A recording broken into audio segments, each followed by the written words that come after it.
When I was 19, I started my spiritual quest. I started seeking because I was enamored with the world, right? At 18, 19, I was going to Columbia University, and I suddenly had a very deep, powerful spiritual awakening where I realized that I no longer, wanted my old dreams, but I wanted tribe. I wanted to be one with God. I had a little bit of a messianic complex there for a while. And I started seeking because I wanted spiritual power. I was enamored by the spiritual world. I wanted mystical experiences. I wanted profound states with God. I was chasing the dragon. I was chasing peaks, right? And after many years of that leading me to rock bottom after freaking rock bottom and being so disillusioned with the material world and so disillusioned with the spiritual world that I went through a really dark night of the soul there that lasted for 3 years. And nowadays, I'm very aware of the war I face inside. After a decade of addictions, of, heartbreaks, of loneliness, of despair, traveling through the desert with 100 missed calls from my mom at one point, I'm at this point where I no longer am chasing the dragon to the same extent. And I'm very aware of the war I face inside. And that is a war of almost constant dissatisfaction, right?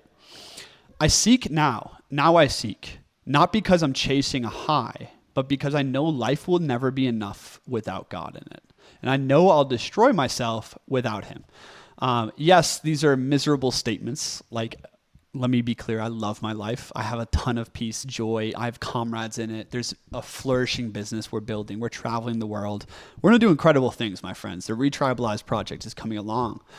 But at the same time, even when everything is going right in my life, the other day I was working out with my friend over here, Steven, and he's like, "How you doing?" And I'm like, restlessness level 98%, literally going insane, even though life is going so well. And this is something I've experienced so many times. And these experiences, where I literally get everything I want and it's still not enough, these experiences, they show me that the world will never be enough for me, right? And Stephen posed to me a question that day. He's like, if you had 16 glorious brothers and sisters around you, we were building this amazing eco-village Promethean city, in Costa Rica, and you had everything you wanted, all the power, wealth, women in the world, would you be happy? And I'd be like, I had told him, I'm like, that's the moment that I would have to reject everything and go find God, because I know it would lead me to a dark moment. So it's interesting is I still am chasing my worldly destiny. I want to bring forth and build new towns with my friends. Certainly want that. But at the same time, I just deeply realize now that along the way, I need to seek God just as much. Because once you get everything you ever wanted, if you don't have God in your life, it's going to feel like a gaping empty hole. And this is why a lot of celebrities, musicians, great men and great leaders, they end up killing themselves, right? So right here on your screen, we have an image of Alexander the Great.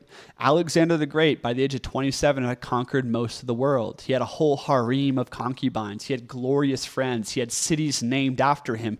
Alexander was the king of the world. And what did he do? He drank himself to death and ended up killing his friends and destroying himself. And it's because the world wasn't enough for him. It's the same thing we see with images like Kurt Cobain, Charles Bukowski, Hemingway, a lot of the great artists, leaders, conquerors, men of ambition, men of great restlessness. They either need to become a Buddha or they become Alexander, right? Oh, God. Okay. So, like I said, my young 20s were spent chasing the dragon. Drugs, psychedelics, love, countless mystical experiences, countless heartbreaks. My spiritual vision would awaken. I would get glimpses of a higher state of existence, right? And I would commune with what I would call as the Atman, right? And then it would go away. And then I would be stuck slumbering.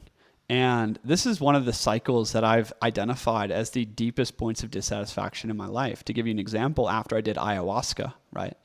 I ended up ayahuasca is this DMT psychedelic brew from the Amazon. And after I did it, I had a really powerful experience with it. And I ended up sitting by the fire all night long, breathing less than one breath a minute. I was in a state of samadhi, basically, a pure stillness and exquisiteness, where every breath and every tickle of the wind was just full of God, right? I was one with the universe. But that state inevitably would end, and I was thrust back into a deep slumber, and the chasing the dragon would, ensue. And I want to give you a snapshot of where I'm at now, because I think this story might be insightful for a lot of people.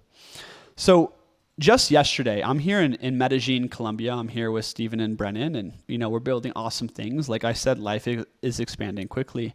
And I woke up yesterday and I wanted to write. I wanted to feel the creative fire. Like writing and creativity, it's one of the things that brings me joy. So, but I had nothing authentic in my heart to write about. So I wandered around looking for the creative spark, right? And I just couldn't find it. And it actually created suffering in me, right?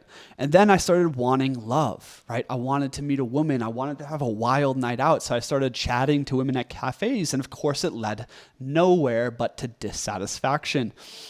And then I wanted highs. I couldn't have love. I couldn't have creativity. And suddenly I wanted highs, right? I wanted to smoke. I wanted to go get a bag of cocaine. I wanted X, Y, and Z. And I started wrestling with temptations, right? And I'm wrestling with myself. And then I just had to, I ended up just feeling sad, right? Like finally all I felt was sadness. And I knew that chasing the dragon won't work for me. At this point, I can't lie to myself anymore, right? Like I know that chasing the dragon and trying to stay up all night doing something, it would just lead to pain. And, in my sadness, I asked myself, where has the innocence and joy of life gone? I have everything I wanted. I'm writing in cafes, walking the streets of Medellin, traveling with friends, and yet I'm still at war with myself. It still hasn't ended. I'm still not satisfied.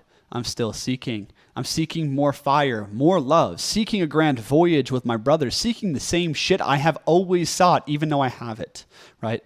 What I find never satisfies. And although my life is getting tremendously better, right, I still want more magic. I've experienced the highs of God. I've experienced the magic. I've flown before. And if you have flown before, it's very hard to walk as a mortal on earth. So I ended up feeling sad, and I walked back to my apartment where my two friends from the academy were. And one of them, Steven, he put on meditation music on the porch, right? And we both just dropped into meditation. He's reading Autobiography of a Yogi right now.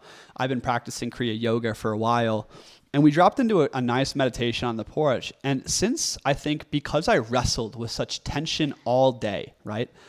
And then I wrestled with just letting go of the tension, just letting go of myself, because I know myself will never lead me to where I want to go, right? I just opened my mind and heart and I prayed, right? And I was in such a perfect state to receive God. And that's what happened is I let God wash my mind and body and heart clean. It's once you wrestle with something, let's say you're wrestling with heartbreak, right?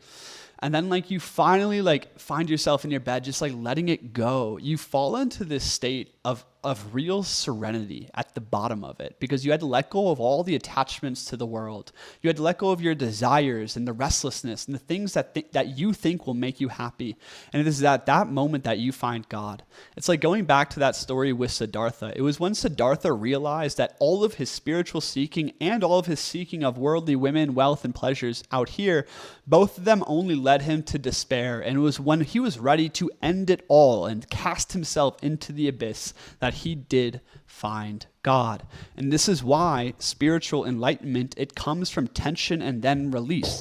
It comes from pressure. Oh, just spilled a bunch of coffee.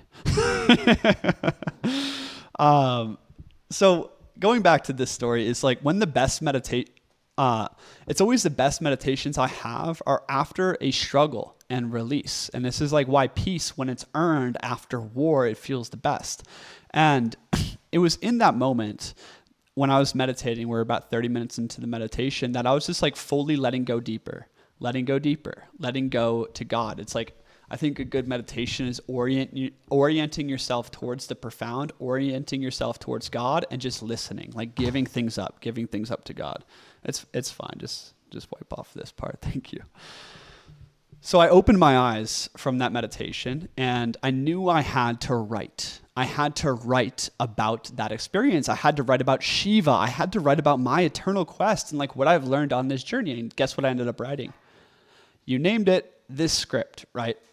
So this is the interesting thing that you start to realize if you have a life of intensity and then a spiritual life of surrender, is that in this you find dharma. And I would define dharma as like your internal law, right? Is your innermost nature. And when you do meditate and you let go of things and you come into that innermost law and nature, you come into more communion with God, right? What happens is that life becomes an extension of the superior self, right? So it's like writing this script. It wasn't my mind striving for something. It was a higher me coming through me. And that's what like great art is. And that's also what I think like a higher spiritual state is. It's living life sourced from a deeper center.